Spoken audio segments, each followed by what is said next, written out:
Mesmo o bolso do homem mais rico pode rapidamente se tornar vazio, conforme ele vai gastando. Então a medida da riqueza não é quanto que a gente tem de reserva, mas sim está baseado nas nossas fontes de renda. Isso tudo vai depender da nossa mentalidade. E hoje eu trago para você resumo comentado do livro O Homem Mais Rico da Babilônia, um clássico do George Clason. E eu digo que é um resumo comentado porque é uma interpretação muito pessoal minha aqui do livro. Eu removi algumas passagens que eu acho que são um pouco controversas, que eu não concordo muito, e eu dou uma ênfase para pontos que eu acho que vão te ajudar muito a ter bons resultados. Eu vou inclusive te dar um link de download no final do vídeo. O começo desse livro é bem legal, porque ele tem dois personagens que decidem que está na hora de acumular riqueza. Então eles vão atrás do homem mais rico da Babilônia, Arcade, que inclusive foi amigo de infância deles. E isso é muito interessante, esse ponto é bastante importante, porque todos eles começaram juntos, eles brincavam juntos, né? Eram da mesma classe social. Na memória deles, na percepção deles, eles não se lembravam de ver o Arcade trabalhando mais duro que os demais, pelo menos na percepção deles. E então qual que era o segredo? O que ele fazia de diferente? O Arcade, o homem mais rico da Babilônia, então começa a contar a sua história. Antes da gente começar com as recomendações específicas, pega um caderno, pega uma caneta e eu vou compartilhar com vocês alguns pressupostos. 3 pressupostos antes da gente começar. O primeiro pressuposto é a gente entender quais são as leis universais do enriquecimento. Tem 2 tipos de pessoas que não acumulam riqueza. As pessoas que não entenderam as leis universais do enriquecimento e as pessoas que, apesar de entenderem, não praticam. Saber sem praticar não adianta nada, certo? Segundo pressuposto, enriquecer é algo bom. A riqueza é um potencializador para a vida. A gente pode fazer mais coisas, a gente pode experimentar a vida em maior plenitude. Eu costumo dizer que a riqueza é um amplificador, porque uma pessoa bem intencionada, pessoa do bem, ela vai fazer mais coisas boas. E uma pessoa com más intenções, infelizmente, consegue fazer mais maldade com mais dinheiro. Então, para as pessoas boas, é muito bom enriquecer. É necessário a gente entender o potencial positivo que a riqueza permite realizar, para a gente ter essa convicção que é um objetivo que vale a pena ser buscado. Tem que querer, porque sem uma clara intenção, vai cair nada do céu. E onde existe determinação, existe um caminho. Terceiro pressuposto, anote aí, a gente precisa de tempo e de estudo. Tempo todo mundo tem o mesmo, é só uma questão da gente priorizar as coisas. E sobre os estudos, a gente tem que saber encontrar as informações. Como é que o Arcade encontrou as informações para ele enriquecer? Foi através de um mestre, de um mentor. É como conta a história, o Arcade, ele não era rico no começo, ele não tinha nada, ele era igual os 2 amigos miseráveis que foram lá pedir conselho para ele. E naquela época ele tinha que pagar as contas, ele procurou um emprego, e o emprego que ele encontrou na época era ser escriba, né? Fazer anotações, aquelas tábulas de, não tablet, ele não tinha um iPad, ele tinha aqueles tablets de argila, então ele fazia inscrições nessas tábulas. E era assim que ele pagava, né? Comida de cada dia e mal dava para fazer todos os pagamentos das despesas dele. E daí um dia veio o Algamish, um homem muito rico, que pediu um serviço gigantesco, impossível de ser realizado no prazo, e o Arcade combinou que ele poderia completar o trabalho, varando a noite toda, mas em troca ele pediria que o Algamish ensinasse ao Arcade a como também se tornar rico. Então anote aí no seu caderno, conselho que o homem mais rico da Babilônia recebeu em troca desse duro trabalho, varando a noite toda trabalhando. Decida que de tudo aquilo que você ganha, uma parte é sua para guardar. É isso, esse é o conselho que o Algamish deu e mais tarde ajudou o Arcade a se tornar o homem mais rico da Babilônia. De tudo que você ganha, uma parte é sua, é para você guardar. Aí você vai falar, peraí, calma, eu recebo meu salário mensal, é tudo meu? Não, não é. Porque uma parte a gente paga o aluguel, então uma parte do dinheiro vai para o proprietário. Uma parte eu pago o plano de saúde, então vai para o médico, vai para o administrador do plano de saúde. Uma parte eu compro roupa, então o dinheiro não é meu, é do dono da loja. Uma parte eu pago o financiamento de carro, então esse dinheiro também não é meu, ele é do dono da concessionária. Eu vou para um restaurante, dou meu dinheiro para o dono do restaurante. Ou seja, para eu enriquecer é importante guardar uma parte daquilo que eu ganho. Em nenhuma hipótese eu posso gastar mais do que aquilo que eu ganho, porque diz aí o homem mais rico da Babilônia, eu tenho que economizar pelo menos, no mínimo, 10% de tudo que eu ganho. Se possível, eu guarde mais que 10%. E a cada ano, se eu guardo 10%, o que acontece depois de 10 anos? Tem gente que vai falar, peraí, 10% a cada ano, 10 anos, então eu tenho equivalente a 1 ano de ganhos, mas não é verdade, porque eu posso e devo fazer o dinheiro trabalhar para mim, posso investir. E essa economia ao longo dos anos, ela vai me trazer frutos. Eu vou plantar esses frutos e vou colher ainda mais. Agora cuidado, Quando você tem o dinheiro e você vai entregar esse dinheiro para alguém, dê esse dinheiro para quem entende das coisas. Tá? Teve uma história em que logo no começo o Arcade juntou 1 ano de economias e ele deu dinheiro para um fabricante de tijolos. Esse fabricante de tijolos era amigo dele e falou: olha, eu vou viajar para a Fenícia, eu vou comprar joias e vou revender. Parecia um plano ótimo, com um pequeno detalhe. Ele entendia muito de tijolo, mas ele não entendia nada de joias. E quando ele foi para a Fenícia, ele comprou um monte de pedrinhas coloridas, vidro colorido, que não valia nada. Foi enganado, perderam tudo.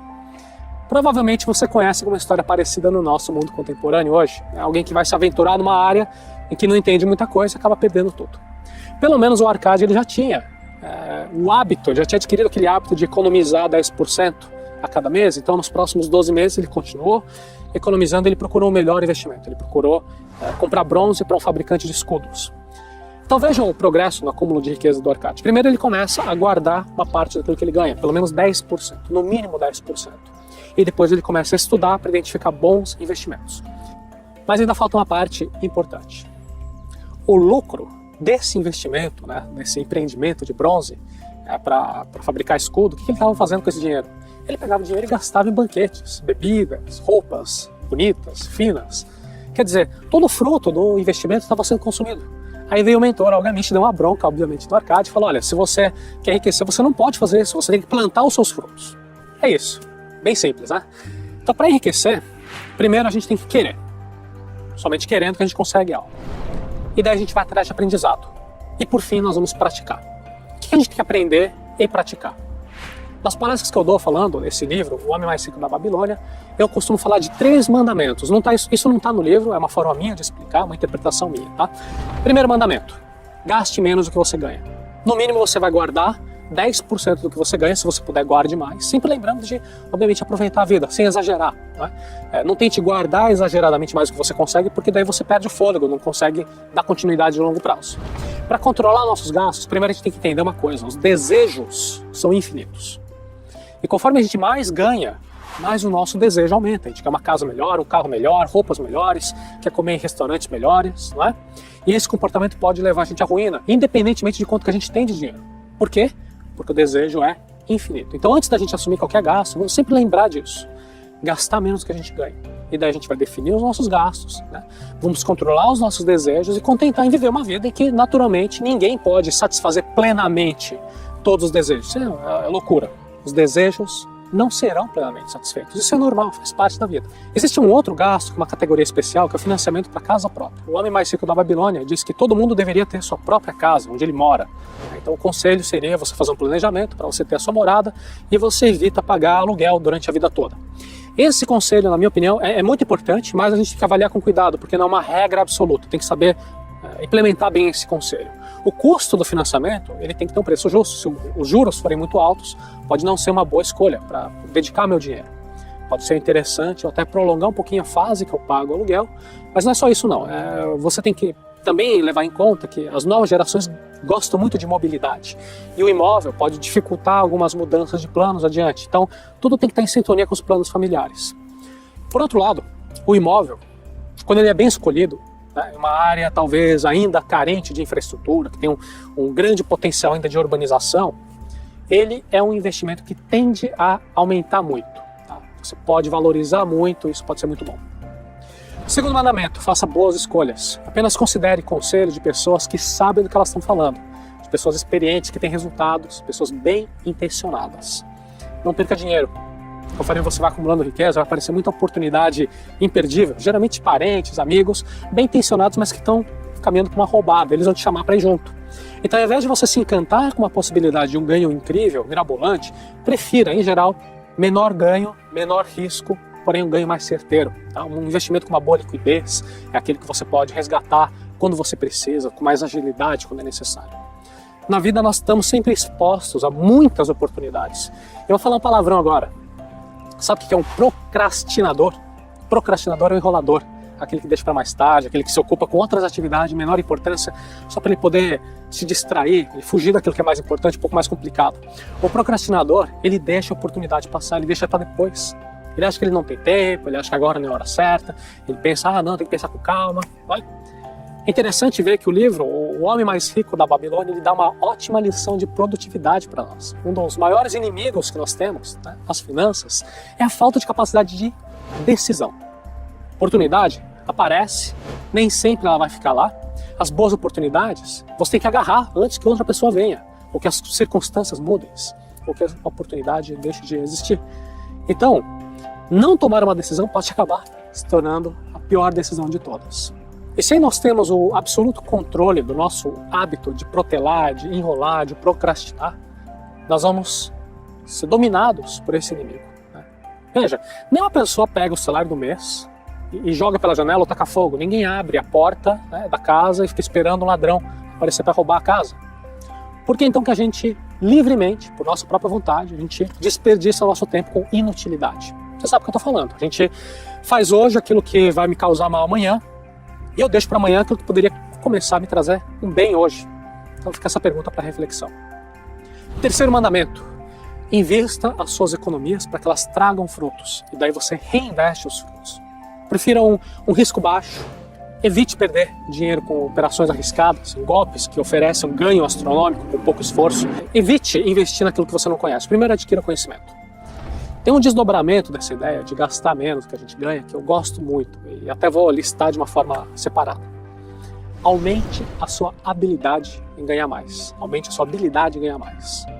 Uma das formas mais diretas para isso é a gente buscar excelência. Seja qual for a sua atividade profissional, sempre é possível melhorar os resultados, entender quem é que está colhendo bons frutos e adotar essas boas práticas. Geralmente as pessoas que trabalham com mais afinco, com mais paixão, com mais persistência, com mais curiosidade, mais interesse, mais ética, mais concentração, são as pessoas que colhem mais resultados, não é?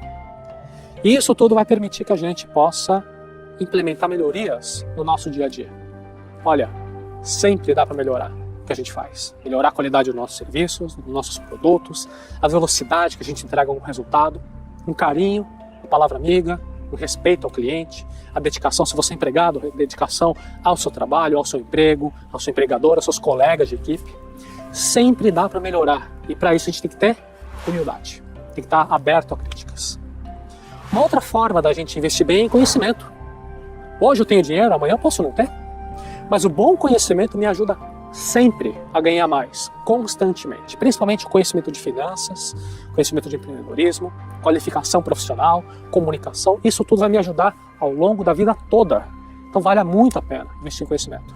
E note que geralmente isso traz frutos de uma forma devagar, porém consistente, né? O pessoal fala, o que vem fácil vai fácil. Na verdade, o que vem sem esforço, sem conhecimento, certo? O que vem sem conhecimento vai embora. Por quê? Porque é o conhecimento que vai me ajudar a multiplicar e manter aquele resultado. Então nós temos aqui vários desdobramentos dessa ideia de investir para colher mais frutos. Veja que ainda nós estamos falando dos desdobramentos desse terceiro mandamento, que é investir para colher mais frutos. E não é recomendado investir em áreas que a gente não conhece. Aí tem pessoas que vão falar, peraí, eu estou numa cilada, né? Se eu estou fazendo minhas economias, guardando 10% daquilo que eu ganho, muito bem, como é que eu vou investir se eu não entendo de investimento? Com conhecimento. Esse conhecimento, ele não precisa, nem deve ser apenas teórico, ao contrário, tem que ser prático. Quanto mais prático, melhor. Por isso, uma forma interessante de você adquirir conhecimento é com voluntariado. É você se aproximar de profissionais que atuam em áreas lucrativas, você se oferece para fazer alguma tarefa gratuitamente em troca de experiência. Experiência vale muito dinheiro. Isso vai alavancar o seu potencial de lucrar ainda mais no futuro. Uma das regras de ouro do Homem Mais Rico da Babilônia é você investir o dinheiro sob orientação de homens sábios. Muito bem, perfeito. Meu comentário pessoal é que não adianta o cara ser apenas sábio, ele tem que ser de confiança também.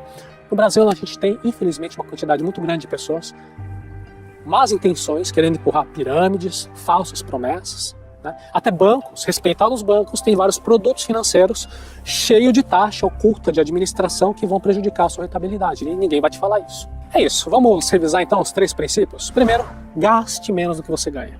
Segundo, faça boas escolhas. E terceiro, invista para colher melhores frutos.